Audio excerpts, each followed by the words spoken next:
ওখানে জায়গা যেরকম দুইটা, আমরা দুনিয়ার ভিতর দুইটা জিনিস দেখি, একটা হলো শান্তি, একটা হলো অশান্তি। কয়টা হলো? শান্তি, অশান্তি। দুনিয়াতে শান্তিও আছে, অশান্তিও আছে, কিন্তু আখিরাতে দুটোটা আছে, জায়গা ভিন্ন। একই ঘরের ভিতরে একটা লোকের বিবাহ হচ্ছে, আর লোকটা মরে যাচ্ছে। একটা লোক সুস্থ, আর একটা লোক অসুস্থ। একই অফিসে একটা লোকের মাথা দিয়ে টপ টপ করে ঘাম পড়তেছে, আর একজন বিভিন্ন ধরনের ভালো ধরনের প্ল্যান প্রোগ্রাম করতেছে। তার অর্থ শান্তি এবং অশান্তি এই দুটোটা এখানে মিলে আছে। কিন্তু আখিরাতে যায়া শান্তির জায়গা একটা, যেখানে অশান্তি বলতে কোনো জিনিস নেই। শান্তি শান্তি, ওই এরিয়ার ভিতর অশান্তির কোনো জিনিস নেই। আর আরেকটা জায়গা আল্লাহ বানাইছেন, সেখানে অশান্তি অশান্তি, শান্তি বলতে কোনো কিছু নাই। তো কটা জায়গা হলো? শান্তির জায়গার নাম হলো জান্নাত, অশান্তির জায়গার নাম হলো জাহান্নাম। তো মানুষের সৃষ্টি যেহেতু আখিরাতের জন্য, এখন দেখতে হবে যে এই যে দুনিয়াতে থাকা অবস্থায় এই মানুষটা আলেম হোক, গারে আলেম হোক, মুফতি হোক, মুহাদ্দিস হোক, প্রেসিডেন্ট হোক, রিক্সাওয়ালা হোক, যেহেতু তার সৃষ্টি আখিরাতের জন্য, আখিরাতে তার জায়গা সে রেজিস্ট্রেশন করছে কোনটা? কারণ এটা হলো ওই আখিরাতের জায়গা, রেজিস্ট্রেশন অফিস কোনটা? দুনিয়া। যদি সে রেজিস্ট্রেশন করে থাকে শান্তির জায়গা, তাহলে এখান থেকে নিয়ে শান্তির যাওয়া পর্যন্ত যতগুলো ঘাঁটি আছে, যতগুলো স্থান আছে, যত জায়গা দিয়ে সে অতিক্রম করবে, সব জায়গায় আল্লাহ পাক তাকে শান্তির ব্যবস্থা করবেন। আর যদি রেজিস্ট্রেশন হয়ে থাকে কোন জায়গা? অশান্তির জায়গা, তো সব জায়গায় কি হবে? তার অশান্তি। তবে দুনিয়া তো এটা হলো দারুল ইমতিহান, পরীক্ষার হল। কিসের হল? এই পরীক্ষা আল্লাহ তাআলা পরীক্ষার জন্য। তাহলে বোঝা গেল জায়গা যখন সামনে দুইটা, রাস্তা কয়টা বাবা? একটা যেই পথ নেবে সে যাবে কোথায়? জান্নাতে। আর আরেক পথে যে চলবে সে যাবে কোথায়? হুজুর হোক, তালিবে ইলম হোক, মুফতি হোক, মুহাদ্দিস হোক, দেশের হোক, বিদেশের হোক, রাস্তা কয়টা? খুব মনে রাখবেন, এক রাস্তায় চললে যাবে কোথায়? আর এক রাস্তা যাবে কোথায়? জাহান্নামে। এখন জান্নাতের ভিতর যেহেতু শান্তি, জাহান্নামের মধ্যে অশান্তি। অর্থাৎ আল্লাহ পাক যদি এই শান্তির রাস্তাটাকে মনোরম করে দিতেন, অনেক সুন্দর, অনেক গাছপালা লাগানো, এই রাস্তা গেলেই মনে হয় যে সুবহানাল্লাহ, কোথায় যেন জান্নাতে চলে আসছে, এরকম যদি করতেন, ব্রেনে ধরত। আর অশান্তির রাস্তাটাকে আল্লাহ পাক কষ্টদায়ক করে দিতেন, তাহলে ব্রেনে ধরত। কিন্তু আল্লাহ বলেন না রে, এখানেই তোদের একটু পরীক্ষা আমার নিতে হবে। পরীক্ষাটা হলো এই যে শান্তির যে রাস্তাটা, এটাকে আমি ঢাইকে রাখছি অশান্তির উপকরণ দিয়া। মনে রাখতে পারবেন না? হুজিবাতিল জান্নাতু বিল মাকারিহি ওয়া হুজিবাতিন নারু বিশাহওয়াত। জান্নাতটাকে, জান্নাতের পথকে দুনিয়াতে আমি ঢাইকে রাখছি কি জিনিস দিয়া? অশান্তির উপকরণ দিয়া। ওইগুলো দেখা মাত্রই আল্লাহ, এই কষ্ট আমি করতে পারবো না, আমার দ্বারা সম্ভব না, এই নামাজ পড়তে হবে, পাগড়ি বাঁধতে হবে, এই করতে হবে, সেই করতে হবে, আমি কোথায় এগুলোর কাজ, আমি আমার মধ্যে চলবো। আর অশান্তির যে রাস্তাটা, ওটা আল্লাহ বলেন যে আমি ঢাকে রাখছি শান্তির উপকরণ দিয়ে। তো শান্তির মধ্যে অশান্তি, অশান্তির মধ্যে, কথা কি বুঝতেছেন সবাই? হুজুররা বুঝুন মেহরবানি করে। তো শান্তির রাস্তা ঢাকা কি দিয়া? অশান্তির উপকরণ দিয়া। তাহলে বেরম তোরা ভালো করে বুঝিস বাবা। আর অশান্তির রাস্তা শান্তি দিয়া, শান্তির উপকরণ, শান্তি না, শান্তির উপকরণ আল্লাহ ডাইকে দিয়া। এখন যদি আল্লাহ পাককে বোঝার জন্য আল্লাহ আমাদেরকে অনেকগুলো জিনিস দিয়েছে, তার ভিতরে একটা আছে আকল। মেইন জিনিস হলো আকল। আকল মানে বুদ্ধি। একটা হলো খাওয়াজ, হাওয়াসে খামসায় জাহেরা, পঞ্চেন্দ্রিয় আছে এই দেহের মধ্যে। স্পর্শ শক্তি, ধরে বুঝতে পারি ঠান্ডা না গরম, দেখে বুঝি সাদা না কালা, শুনে বুঝি অমক না তমক, নাকের কাছে নিলে আতর বুঝতে পারি কোন আতর, জবানের পর দিলে বুঝতে পারি লবণ বেশি না কম। তাহলে কুওয়াতে শাম্মা, কুম্মতে জায়কা, কুম্মতে লামেসা, কুওয়াতে সামিয়া, কুওয়াতে বাসেরা। কিন্তু এই সব শক্তিগুলো মহতাজ, মুখাপেক্ষী আকলের নিকটে, ব্রেন, মাথার এই যে এখানে আছে। তার অর্থে এই সবগুলো হাওয়াসে খামসায় জাহেরা, এই যে কোনো একটা জিনিসকে দেখে, যে মনে করেন যে চোখে দেখে কিন্তু রিজাল্ট দিতে পারে না, দেখতে পারে রিজাল্ট দিতে পারে না, রিজাল্ট দেখে আকল। যার কারণে যদি কোনো ব্যক্তির ব্রেন স্ট্রোক করে, অঙ্গ প্রত্যঙ্গ সবই থাকে, কি হয় না? দেখে ভাই আমারে চিনছেন, হাঁ করে তাকায় থাকে। কেন? এটাতে দেখতেছে তো ঠিক, কিন্তু রিজাল্ট দিবে কে? ও কি হয়ে গেছে? স্ট্রোক করছে, কাজ করতেছে না। কথা বুঝছেন? তো এখানে সমস্ত অঙ্গ প্রত্যঙ্গ যেগুলো আল্লাহ তাআলা আকলের অধীনে বানাইছেন, হাওয়াসে খামসায় জাহেরা বলা হয়। তো এইটা কাজ করে আকলের কারণে। এর প্রত্যেকটার একটা সীমা আছে, প্রত্যেকটার সীমা আছে। এই যে মনে করেন আমি দেখলাম, কতদূর দেখতে পারবো? আমরা যখন ওই যে মামা ঘাট, ফেরিঘাট, ফেরি পার হয়ে যাইতাম, দূরে দেখতাম যে আসতে ফেরি আসতেছে, এড়িয়ে আসতেছে, দেখা যেত সেটা আর একটা লঞ্চ, বুঝলেন? এটা দেখার জন্য চোখ ভালো, লাইট নেই, দেখবো পর্দার ওই পাশে দেখবো। এর প্রত্যেকটা জিনিসের কাজ করার জন্য বাধ্যবাধকতা। আম্মা বোনরা তরকারির সুরবা উপরে না দিয়া নিচে লাগাই দিল, বুঝবে লবণ বেশি না কম। তারা তো প্রত্যেকটা জিনিসকে আল্লাহ বানাইছেন, একটা সীমা দিয়ে দিয়েছেন। তো এগুলোর যে হেড অফ দি ডিপার্টমেন্ট, সে কে? তো ওর কি সীমা নাই? ওরও কি আছে? সীমা আছে। এগুলো যেরকম সীমার বাহিরে অতিক্রম করতে পারে না, আকলও তার সীমার বাহিরে অতিক্রম করতে পারে না। আর এই যে আল্লাহ পাক যে ভিতরে কি রাখছেন, আকলের সাথে সম্পর্ক না। এ তো যিনি রাখছেন তিনি জানেন, যিনি রাখছেন। আমাদের ইমানের সম্পর্ক মাগিবাতের সাথে।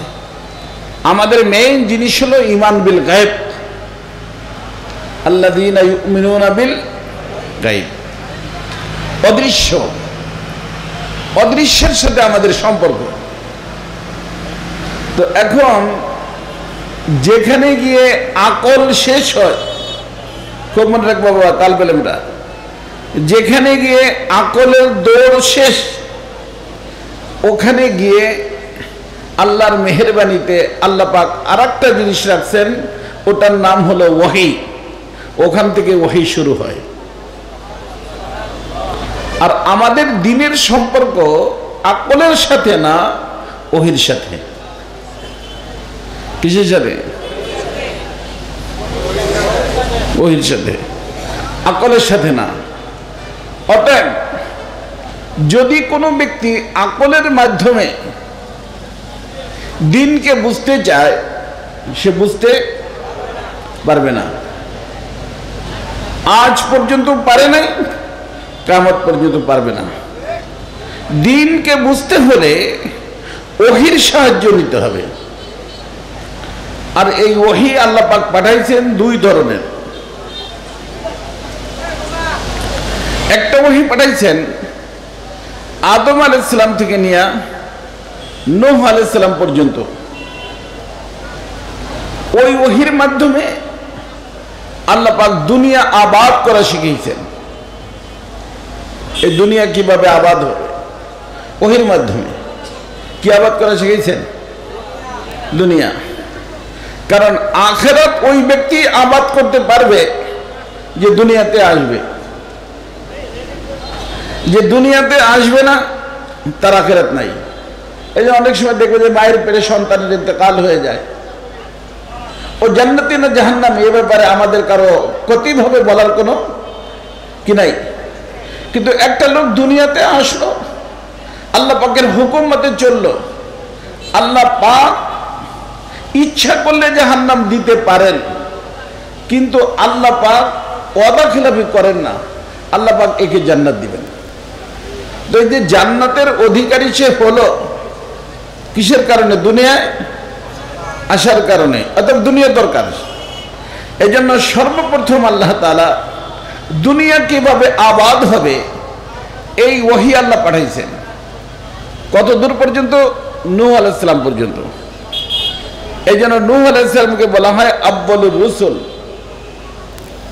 বুখারী শরীফের প্রথমেই আপনারা পাবেন ইন্না আওহাইনা ইলাইকা কামা আওহাইনা ইলা নূহিন ওয়া নাবিয়িনা মিন ক্বাবলিহি মিন বাদি। নূহ আলাইহিস সালাম এবং নূহের পরে আমাদের রাসূল পর্যন্ত যত আম্বিয়া আসছেন, সকলের নিকট যে ওহী আসছে, এই ওহীর উদ্দেশ্যই হলো আখিরাত। উদ্দেশ্য কি? আখিরাত। যার কারণে আমাদের নবী জনাবে মুহাম্মদ রাসূলুল্লাহ সাল্লাল্লাহু আলাইহি ওয়াসাল্লাম পর্যন্ত সাহাবায়ে কেরামকে বলছেন, আনতুম আলামু বি উমুরি দুনিয়াকুম, দুনিয়ার ব্যাপারে তোমরাই জানো। তার অর্থ আমার বিআসাত নূহ আলাইহিস সালাম থেকে নিয়ে আমি পর্যন্ত নবীর বিআসাত দুনিয়া আবাদের জন্য না, বরং আখিরাত আবাদের জন্য।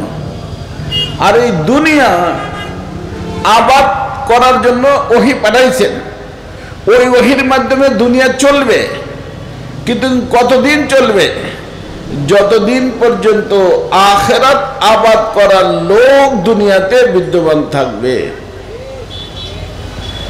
যেদিন আখিরাত আবাদ করার লোক দুনিয়া থেকে খতম হয়ে যাবে, আল্লাহ পাক এই দুনিয়াকে ধ্বংস করে দিবেন। এই ধ্বংসের নামে কিয়ামত। ধ্বংসের নামে কিয়ামত। অতএব এই যে আমাদের উলামায়ে কেরাম, তাদের ব্যাপারে যে প্রশ্ন হুজুরা করে, কি হুজুরা করে এইটা, যতদিন পর্যন্ত আল্লাহ পাক হুজুরদেরকে রাখবেন, ততদিন পর্যন্ত আল্লাহর মেহেরবানিতে আপনি এবং আপনার টেকনোলজি থাকবে। যেদিন হুজুর দুনিয়ার থেকে খতম হয়ে যাবে, ওই দিন আপনিও থাকবেন, আপনার টেকনোলজিও থাকবে না। আপনার টেকনোলজি বিশ্বকে আবাদ রাখতে পারবে না। বিশ্বকে আবাদ রাখবে আখিরাতওয়ালা মানুষ। আখিরাতওয়ালা কারা? আখিরাতওয়ালা মানুষ। আখিরাতওয়ালা একটা মানুষ যতদিন পর্যন্ত দুনিয়ার ভিতর থাকবে, বৈজ্ঞানিকদের সব বিজ্ঞান সব কিছু থাকবে, যেই দিন ওই একটা মানুষও খতম হয়ে যাবে, আল কারিয়াতু মাল কারিয়া ইয়াওমা ইয়াকুনুন নাসু কাল ফারাশিল মাবসুস ওয়া তাকুনুল জিবালু কাল হিনিল মানফুস, এসব ধ্বংস হয়ে ধূলিসাৎ হয়ে যাবে। এই জন্য আমি বলি এরা কি করে, মানে কি আপনার দুনিয়ায় থাকার ব্যবস্থা করে। ওই এরা কি করে? দুনিয়ায় থাকার ব্যবস্থা করে। হ্যাঁ, ওই এক ঘটনা করে আমি চলে গেছিলাম একবার, আল্লাহ তাআলা মাফ করুক, আমি তো কোথাও যাই না, ছোট্ট মানুষ। কোন এক ঘটনা করে আমি চলে গেছিলাম প্রেসিডেন্ট হাউসে। এখানে কেউ থাকতেও পারেন তার ভিতরে, আবার ওর ভিতরে আমি তো বাংলা কিছু জানি না ভাই, আমার ভাষাতে এরকম বুঝতেছেন, এ তো অনেক সুন্দরভাবে কথা বলতে হয়। আমার বলছে আপনি কিছু বলেন। ওলামায়ে কেরাম সব বাংলাদেশের বড় বড়রা, প্রেসিডেন্ট সাহেব বসা, এই প্রেসিডেন্ট আগের প্রেসিডেন্ট, দুইবার প্রেসিডেন্ট হয়েছে না, আব্দুল হামিদ সাহেব, উনি বসা। আমি বললাম যে দেখেন এই যে দুনিয়া দুই জিনিসের দ্বারা আবাদ।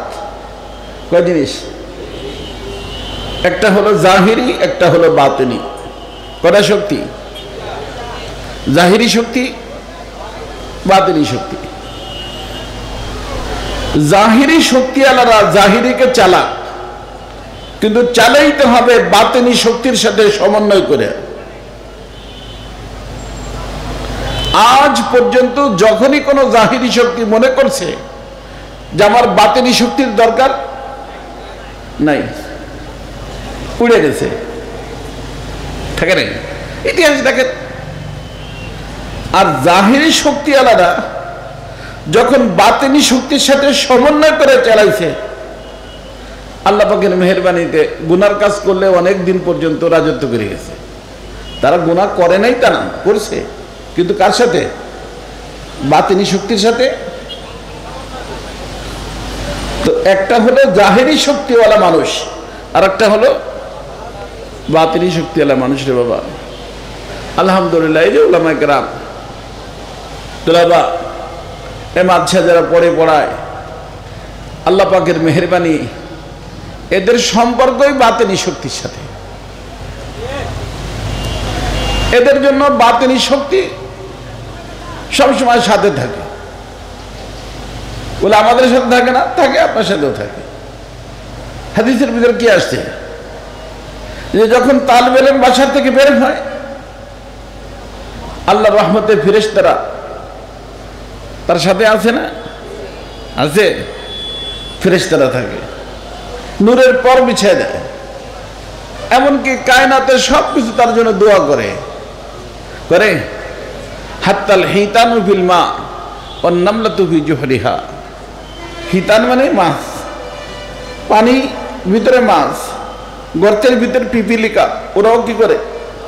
দোয়া করে। কি জন্য দোয়া করে? শুধু তালেবে ইলম সেজন্য? আল্লাহ ছাড়া সকলের উদ্দেশ্য আছে, আগ্রাজ, আব্দুল আগ্রাজ, গরজ থাকে, মতলব থাকে। সে মতলবটা হলো এই যে এই দুনিয়ার বাঁকা ওরা বুঝে, এই দুনিয়া বাকি থাকা সায়েন্সের উপরে নির্ভরশীল না, বিজ্ঞানের উপরে নির্ভরশীল না, বরং এই দুনিয়া বাকি থাকা কোরআনের উপরে নির্ভরশীল। কিসের উপরে? তো যেহেতু এই তালেবে ইলমটা কোরআন শিখতে যাচ্ছে, ও কোরআনের ধারক বাহক হচ্ছে, যতদিন পর্যন্ত ওর সিনার ভিতরে কোরআন থাকবে ততদিন পর্যন্ত দুনিয়া থাকবে। আর দুনিয়া যতদিন থাকবে, আমার নিউ জেনারেশন, আমার বাচ্চা কাচ্চা, ডিমের থেকে বাচ্চা হবে, বাচ্চা ডিম হবে, হবে না, এই সবগুলো দুনিয়াতে আবাদ থাকবে। বুদ্ধিমান পিঁপড়ারও বুদ্ধি আছে, মাছেরও বুদ্ধি আছে, সব মখলুকের বুদ্ধি আছে। দুঃখিত আমি যে বুদ্ধি নাই তো এই আমাদের শিক্ষিত মানুষগুলোর নাই। তারা রাত 12টা 1টা পর্যন্ত জাগে, আর 8টা পর্যন্ত ঘুমায়, আর ইন্না কুরআন আল ফাজরি কানা মাশহুদা, ইন্না কুরআন আল ফাজরি কানা মাশহুদা। শেষ রাত যখন হয়ে যায় আর আল্লাহর বান্দারা উঠে আল্লাহর সাথে সম্পর্ক করে, হেফজখানা মক্তবের মধ্যে বাচ্চারা ওই মাঠের ভিতরে একটা মাদ্রাসার কাজ শুরু করছে, ইসের ভিতরে দেখা যায় মোবাইলে আমার দেখি, ওই দিন দেখি 3:30টার সময় সব বাচ্চা উঠে আল্লাহ পাকের কালামে পাক পড়তেছে মাঠের ভিতরে। যেখানেই কোরআন পড়া হয় ওই জায়গাটা যেরকম কথাটা ঢাকা শহর দূরে থেকে দেখা যায় না কেন, লাইট জ্বলতে থাকে। তো আমরা যেরকম এই লাইট দেখি, ফেরেশতারা নূরের লাইট দেখে। তো ওই যে বাচ্চারা যখন কোরআন শরীফ পড়া শুরু করে, আল্লাহর রহমতের ফেরেশতারা রহমত নিয়ে ওই জায়গার ভিতরে তারা অবতরণ করে। আর যতদিন পর্যন্ত দুনিয়ার মধ্যে আল্লাহর রহমত আসতে থাকবে ততদিন দুনিয়া থাকবে, যেদিন রহমত আসা বন্ধ হয়ে যাবে ধ্বংস হয়ে যাবে। এই জন্য আমার ভাই দোস্ত, ওলামায়ে কেরামদেরকে অনুরোধ করব যে কখনো যেন আমাদের জাহেরের উপর নজর না যায়, জাহেরের উপর নজর না যায়, দৃষ্টি যাবে না। আমাদের দৃষ্টি থাকবে বাতিনের উপরে। আমাদের শক্তি বাতিনি শক্তি। অ্যাটম বোম নিয়ে আসবে আল্লাহ পাকের মেহেরবানিতে, আপনার এক নারার ভিতরে যদি বাতিনি শক্তি থাকে আল্লাহ পাক সেটাকে ধূলিসাৎ করে দিবেন। এ তো শুনতাম আল্লাহ এগুলো এই কিছুদিন আগে আমাদেরকে দেখাইছেন। আফগানিস্তানের মধ্যে মুজাহিদিনরা লাঠি নিয়ে গেছেন, আর বিশ্বের বড় শক্তির ভিতর দুইটা, আমেরিকা রাশিয়া, তারা লাঠি নিয়ে আসছিল, ট্যাঙ্ক নিয়ে আসছে। তাল বেড়ে মানুষ লাঠিতে বাড়ি দিছে ট্যাঙ্কে, পুরো ট্যাঙ্ক ধোয়া উড়ে তার ভিতর যা ছিল সব শেষ হয়ে গেছে। লাঠির ভিতর কি শক্তি আছে? এই জন্য আপনারা জানেন যে পারস্য সম্রাটের ওখানে যখন আমাদের সাহাবায়ে কেরামের জামাত আসছিল দিনের দাওয়াত নিয়ে, তখন তাদের নিকটে যে পরিস্থিতি ছিল, মুসলমান কি আর থাকবে, ভাঙ্গাচোরা তরবারি, দেখতেও তারা সফর করে আসছে, পায়দল সফর। তখন তারা ওইখানে যারা আছে বডি গার্ড গেটের, তারা বলছিল আচ্ছা তোমরা মুসলমান ভালো কথা, এই তোমাদের যে পরিস্থিতি দেখতেছি এই দিয়ে তোমরা পারস্য সম্রাটের মোকাবেলা করতে চাও? হ্যাঁ, আমাদের ইচ্ছা তো তাই। কারণ তাদের দৃষ্টি জাহেরের উপরে না বাতিনের উপরে? কোথায়? আল্লাহর কে কে দেখছেন? আল্লাহর দেখা যায় না। ইন্নাল্লাহা আলা কুল্লি শাইইন, আমরা তো আল্লাহ বিশ্বাসী, আল্লাহর কুদরতে বিশ্বাসী। তখন যে বলছে যে হ্যাঁ আমরা এইভাবেই যুদ্ধ করতে চাই, তখন তারা বলছে আচ্ছা একটু দেখি তোমাদের শক্তি, থাকে না একটু মজাক করছে, বলে ঠিক আছে তোমাদের ভিতর থেকে যে সবচেয়ে শক্তিশালী, তোমাদের নিকটে তরবারিও বহুত মজবুত হেভি, গেটে দাঁড়ায় আছো, আর ওটাকে প্রতিহত করার জন্য আগে ঢাল ছিল, ঢাল এখনো সৈনিকদের নিকট এখানে আছে না, পুলিশদের নিকটে ঢাল আর আমরাও দেখি কিছু করতে পারি কিনা। তখন আসছে, তখন ওই তরবারি দিয়ে উনি মারছেন, তরবারি দ্বিখণ্ডিত হয়ে ওই ঢাল টুকরা হয়ে গেছে, শেষ। তখন তারা বললো যে ভাই আমাদের তো বুঝে আসে না। এটা তো বুঝে আমাদেরও আসে না। তোমরা তো মনে করছো তরবারির শক্তি, আমাদের তরবারির শক্তি না, বরং যেই বাহু দিয়ে তরবারি চালানো হচ্ছে এর ভিতরে আল্লাহ পাক এক বাতিনি শক্তি রাখছেন। সেই বাতিনি শক্তির নাম রুহানি শক্তি। এটার নাম কি? ওই রুহানি শক্তির কারণে, রুহানি শক্তির মোকাবেলা জাহিরি শক্তি দিয়া আজ পর্যন্ত কেউ করে টিকতে পারে নাই। তবে রুহানি শক্তি থাকতে তো হবে রে বাবা, তাই না? জাহিরি শক্তি আলাদা নিকট জাহিরি শক্তি আছে, ওলামায়ে কেরাম, জাহিরি শক্তি আছে, কিন্তু রুহানি শক্তি আলাদা। রুহানি শক্তি নষ্ট করে দেওয়ার জন্য জাহিরি শক্তি আলাদা বিভিন্ন ধরনের পরীক্ষামূলক জিনিস তাদের সামনে নিয়ে আসতেছে। আর এটা আজকে না, আগের থেকেই হইতো। কবে থেকে?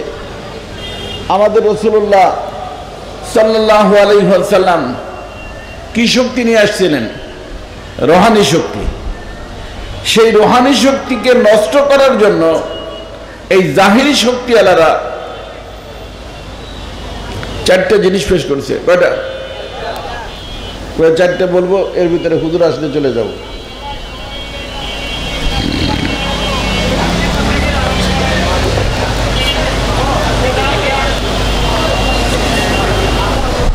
রুহানি শক্তিকে নষ্ট করে দেয় কয়টা জিনিস? আল্লাহ রাসূলের উপরে প্রয়োগ করা হয়েছে, সমস্ত আহলে হাদিসের উপরে প্রয়োগ করা হয়। যারা ওই চারটায় প্রভাবিত না হয়, তাদের রুহানি শক্তি থাকে। এই রুহানি শক্তি ওয়ালা জিন্দা, আর যাদের নিকট রুহানি শক্তি নাই তারা মুর্দা। 1 লক্ষ যদি মুর্দা হয় আর একজন যদি জিন্দা হয়, জিতবে কে? কথা কি বুঝতেছেন? ভালো করে বুঝিস বাবা। আমাদের রুহানি শক্তি, রুহানি শক্তি নষ্ট করে দেয় কয়টা জিনিস? তালবেলা মুখস্থ করে বললাম, জর, জন, যা, খৌফ। কয়টা হইল? নম্বর 1, জর মানে টাকা। কি? এই যে তোমরা মাকামাত পড়ছো না, লাউলা তুকা লাকুলতু জাল্লাত কুদরতুহু। আল্লাহ, তোমার ভয় না থাকলে বলতাম টাকার শক্তি বড় শক্তি। কিসের শক্তি? টাকা। যদি কোনো হুজুরে হুঙ্কার মারছে, এখন তাকে যদি টাকা দেওয়া হয় যে হুজুর আপনি বুজুর্গ মানুষ, আল্লাহওয়ালা মানুষ, মসজিদে বসে আল্লাহ আল্লাহ করেন, আমরা আপনার নিকটে আসবো, দোয়া নিব, এগুলো দরকার নাই। কিছু হাদিয়ে দিয়ে গেলাম, ইনশাল্লাহ এটা খতম হওয়ার আগে আবার আইয়ে পড়বো। কি দিছে? এখন যদি হুজুরের হুঙ্কার বন্ধ হয়ে যায়, টাকার আসর। কিসের আসর? হুঙ্কার বন্ধ হয়েছে কিসের কারণে? তো বাতিনি শক্তি আছে না গেছে? বাতিনি শক্তি আর নেই। এটার নাম ঝর। 2 নম্বর জন। জন মানে মহিলা। ওমর রাদিয়াল্লাহু তাআলা সৈনিকদের মধ্যে মহিলা ছেড়ে দিয়েছিল না? ইতিহাস জানেন, লম্বা ঘটনা বলতে পারবো না। যে কোনো একজন হুজুরই মনে করেন মহিলাদের ফাঁসাই দেয়। কিসে ফাঁসাই দেয়? বাদ শেষ। মহিলায় মানুষ ফাইসে দেয়। 2, 3 নম্বর যা। হুজুর নির্বাচন করতে তো আপনার অনেক কষ্ট করতে হবে। কষ্টের দরকার কি? ধর্মমন্ত্রী আপনার জন্য রাখিয়ে দিচ্ছি, আমরা চুপচাপ হয়ে যাব। কি রেখে দিয়েছি? ধর্মমন্ত্রীর পদটা আপনার জন্য, অমুক খানের অমুক পদটা আপনার জন্য। 4 যা মানে এই যা, হব্বে যা। হুজুর বলেন আচ্ছা ঠিক আছে, দোয়া করি আপনাদেরকে, আপনারা কামিয়াব হয়ে যান। আরো যত ধরনের যা কিছু বলার দরকার সবার সামনে বলে দিলাম। এরা এই ধরনের, এরা ভালো মানুষ, এই সেই, বুঝেন নাই, বলে দিলাম। তো হুজুর নরম হয়েছে কিসে? কয়টা হলো? জর, জন, যা। এই 3টা যদি কাজ না হয় চতুর্থ নম্বর খৌফ। হুজুর কতভাবে বুঝাইলাম, বুঝ নিলেন না। খবর আছে, কি আছে? খবর আছে। এই খবর আছে মানে ভয়। কথা বুঝছেন? কয়টা হলো? চারটা। আমাদের রাসূলুল্লাহ সাল্লাল্লাহু আলাইহি ওয়াসাল্লাম যখন বাতিনি শক্তি নিয়ে আগে বাড়তে থাকলেন, আস্তে ধীরে মানুষ আল্লাহ রসুলের দিকে আসতে থাকলো, তখন আরববাসীরা সব সম্মিলিতভাবে মিটিং করলো। মিটিংয়ের ভিতরে তারা আলোচনা করলো যে যেইভাবে মুহাম্মদ আগে বাড়তেছে এইভাবে যদি চলতে থাকে তাহলে তো আমরা তার মোকাবেলা করতে পারবো না। এখন এটাকে কি করতে হবে? ফয়সালা করতে হবে। অর্থাৎ তার জন্য তার চাচাকে ডাকা হোক। চাচার নাম কি? আবু তালেব। আবু তালেবকে ডাকা ওনারা চারটে কথা রাখলেন। নম্বর এক, এই তোমার ভাতিজা যা করতেছে এটা তো পাগলামি। তো বোঝা গেল বাতিনি শক্তি নিয়ে যারা আগে বাড়ে, রোডে নামে, তাদেরকে মানুষ পাগল বলে। কি বলে? কারা বলে? বুদ্ধিজীবীরা। অথচ এই পাগলদের দৃষ্টিতে এবং কোরআন এবং হাদিসের দৃষ্টিতে পাগল হলো ওরা। কথা বোঝেন নেই? ওরা কি? এখন এই পাগল সাবেত করার জন্য আমার এখানে 10টা দলিল আছে, কিন্তু এই মুহূর্তে বলতে পারবো না। এর ভিতরে কোনো সন্দেহ নেই পাগল, কোনো সন্দেহ নেই। এই যে সমস্ত বুদ্ধিজীবী বিভিন্ন চেয়ারে বসা আছে, আমি রাষ্ট্রের বিরুদ্ধে কোনো কথা বলে ওনার নিকট নিয়ে গেলে উনি কি বলবেন? হুজুর আপনি কি পাগল নাকি? রাষ্ট্রের শক্তি, তার বিরুদ্ধে আপনি কথা বলতেছেন, আপনার কি ব্রেন টেন ঠিক আছে? বলবে না পাগল নেই। তো তোমরা কার বিরুদ্ধে কথা বলতেছ? আল্লাহর বিরুদ্ধে। তোমার এই যে যত প্রেসিডেন্ট বলো, মন্ত্রী বলো, যাই কিছু বলো, ভিক্ষুক। আর যিনি আমাদের মালিক তিনি ভিক্ষুক? তাহলে এদের বিরোধিতা করলে, মেয়ে মানুষ যদি স্বামীর বিরোধিতা করে, বাবা এসে বলে আরে মা তুমি কি পাগল নাকি? জামার কথা তুমি শোনো না। জামাইয়ের কথা না শুনলে মা পাগল হয়। দেশের কথা, মালিকদের কথা না শুনলে আমরা পাগল হই। আর আল্লাহর কথা না শুনলে তোমরা বুদ্ধিজীবী সাজো, ইন্টারন্যাশনাল পাগল। পাগলদের কথা পাগলামিই তো হবে। এই জন্য আল্লাহর যারা দেওয়ানা হবে, শুরুর থেকেই তাদেরকে পাগল বলে মানুষ। কিন্তু আল্লাহ তাআলা কোরআনে কারিমে বলছেন আমার হাবিব আপনি পাগল না। পাগল বলতো আল্লাহ সান্ত্বনা দিয়েছেন আমার হাবিব আপনি পাগল না। তো আমাদেরকে পাগল বলবে, তার অনুসারী যারা তাদেরকে পাগল বলবে। দুনিয়ায় কুফর। আলহামদুলিল্লাহ আমাদের আল্লাহর সার্টিফিকেট আমরা পাগল না, বরং আল্লাহ বলছেন উলুল আলবাব। আল্লাহ কি বলছেন? উলুল আলবাব মানে বুদ্ধিমান। উলুল আলবাব মানে আল্লাযীনা ইয়াযকুরুনাল্লাহা কিয়ামান ওয়া কুউদান ওয়া আলা জুনুবিহিম ওয়া ইয়াতাফাক্কারুনা ফি খালকিস সামাওয়াতি ওয়াল আরদ রব্বানা মা খালাকতা হাযা বাতিলা সুবহানাকা ফাকিনা আযাবান নার। যারা আল্লাহর দেওয়ানা হয়, আল্লাহর দেওয়ানা, তাদের পরিস্থিতি কি? জিকির আর ফিকির। জিকির আর বলতেছে তো জিকির, চুপ থাকতেছে তো ফিকির। এই জিকির আর ফিকিরের ভিতর যে দেওয়ানার সময় কাটে, আল্লাহু আকবার, সে আল্লাহর পাগল হয়। আর আল্লাহর পাগল যে হয় তার হাতে একটা রুহানি শক্তি থাকে। কি শক্তি থাকে? এই রুহানি শক্তিওয়ালাকে যখন মানুষ তো মানুষ, জিন্নাত এবং কোন শক্তিশালী জিনিসও দেখে, সাথে সাথে তাকে ভয় পাইতে বাধ্য। হরকে তরসাদ আজ খুদা তাকওয়া গুজিদ তরসাদ আজওয়ায় জিন্ন ইনস হরকে দিন। যে কোনো ব্যক্তি দেখলে সে ভয় পেয়ে যায়, হ্যাঁ মওলার দেওয়ানা আসছে। কে আসছে? আল্লাহর দেওয়ানা আসছে। তো আমাদের রাসূলুল্লাহ সাল্লাল্লাহু আলাইহি ওয়াসাল্লামকে কয় জিনিস বলা হয়েছে? চারটা। আবু তালেবকে ডাকে বলছে যে আবু তালেব, তোমার ভাতিজা যে পাগলামি করতেছে এতে আমরা অনেক দুঃখিত। তবে দুনিয়ার ভিতর মানুষ পাগলামি চার কারণে করে। কয় কারণে করে?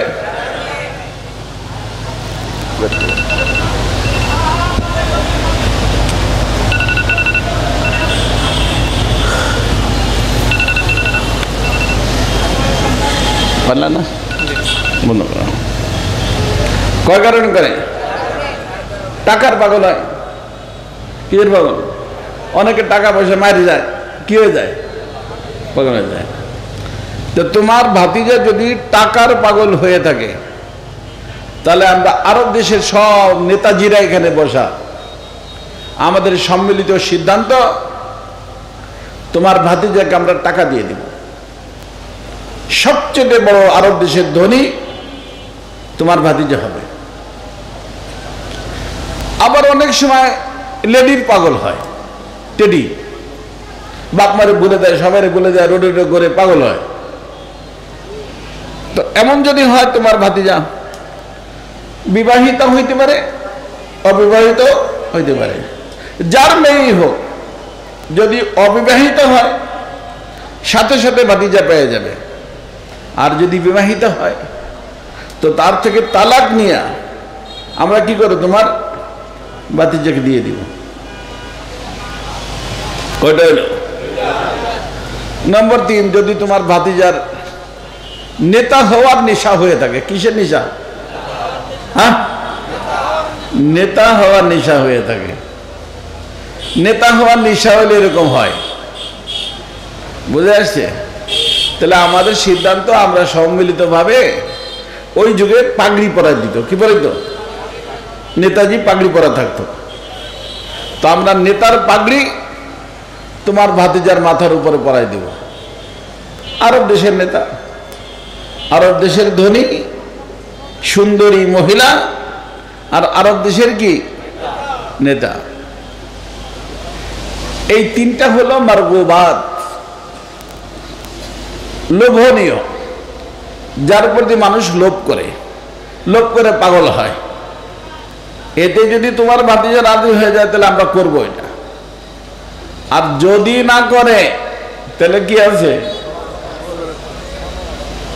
আমরা সব আরব দেশের মানুষ সিদ্ধান্ত নিয়েছি একত্রিত হইয়া তোমার ভাতিজাকে উড়াই দিব। কি করব? উড়াই দেব। হ্যাঁ, এটা আমাদের সিদ্ধান্ত। এখন তুমি যাও, তোমার ভাতিজার সাথে সালা পরামর্শ করো। আবু তালেব তো খুশিতে বাঘ বাঘ হয়ে গেছে। সুবর্ণ সুযোগ। আমাদের খানদান, আমাদের ফ্যামিলিতে এই ধরনের জিনিস হয়ে যাবে। যা ভাতিজাকে বুঝেছেন, ওনার তো মান ছিল না, ভাতিজাকে বুঝেছেন। ভাতিজা মুচকি হাসি দিয়ে বলছেন যে চাচা, আপনার জাতি যা বলছে এ সবগুলো সম্ভব। সম্ভব না? সম্ভব বলেই তো বলছে।